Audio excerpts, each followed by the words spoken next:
Morning everyone, my name is Simon and I will be talking to you about The Prestige, a film you'll be seeing in class tomorrow. The Prestige is a film from 2006. Christopher Nolan. Christopher Nolan is a British-American filmmaker. He has a younger brother called Jonathan Nolan, and together they have co-written many films, Hollywood blockbusters known for their complex storytelling. Both brothers have also made films on their own. Christopher Nolan is more famous for being a film director as well as a writer. Below are some of the films he's directed and written. Some of them he wrote with his brother. His brother Jonathan has also written and directed TV series, some of which you may know, Westworld or Person of Interest. But let's go back to the film The Prestige. It's based on a book written by Christopher Priest in the 1990s. Christopher Priest is an English writer. The film is based on the book, and the author of the book was very happy about the film adaptation. The film is set in Victorian England at the end of Queen Victoria's reign. The Victorian period of the United Kingdom lasted from 1820 to 1914 and spanned the reign of two monarchs, Queen Victoria on the left and her son King Edward on the right. The Victorian period of the United Kingdom was a time of huge social change. The British Empire was at its height. People and goods came from all over the world to England.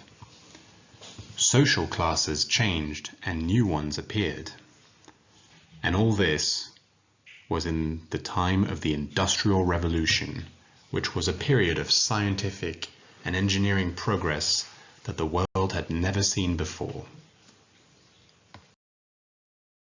One of the characters in the film is called Alfred Borden. As you will see, he's a magician, but he had very humble beginnings. As a child, he had to work in the workhouse, which was a place in Victorian England where children were sent to work. Child labour was common in Victorian England. This meant that Alfred had very poor parents, or perhaps no parents at all. His colleague is Robert Angier. Robert Angier is also training to be a magician. He's from a wealthy American family, but he has changed his name because training to be a magician is not something his family would approve of, and so to avoid them being embarrassed, he changed his name. In Victorian England, everyone loved going to the theatre and to see magic shows especially. People would queue for hours to get into the most prestigious theatres. The newfound wealth brought by the Industrial Revolution meant that more and more people could go see theatre and magic shows. The Victorian period was a true golden age for entertainment in London. Although it's still going strong today, many people line up outside of the theatres in London to see some of the world's greatest shows. Olivia is a character in the film. She is a magician's assistant. A good assistant is very important to a magic trick.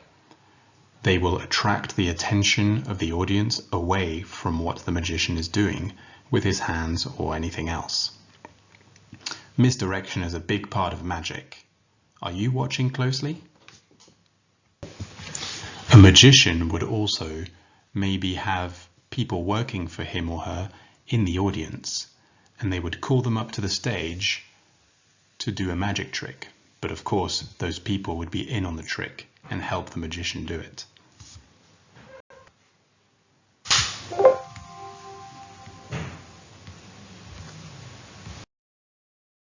Begins with a scene of a trial. One of the main characters is accused of murder. It's a typical Victorian courthouse, and it's set in 1907. It's the present of the film. Here is an illustration of a Victorian courthouse. As you can see, there is a judge and a barrister. A barrister is another word for a lawyer. Barristers today still wear the wigs that they used to wear.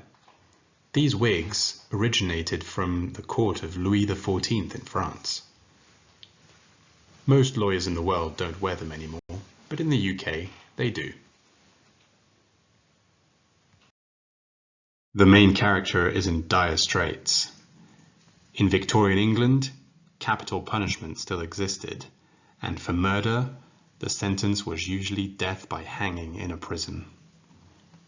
Here's an illustration below. Some criminals who had only committed theft were sent to Australia.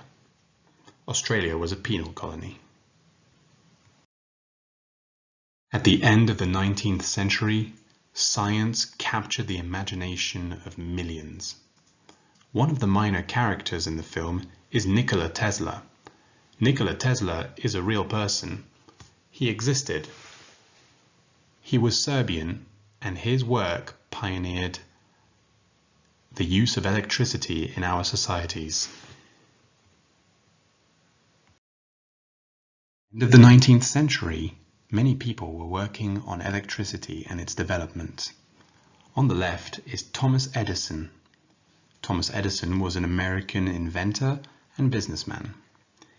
He had many patents, and some of his inventions included the telegraph and the light bulb.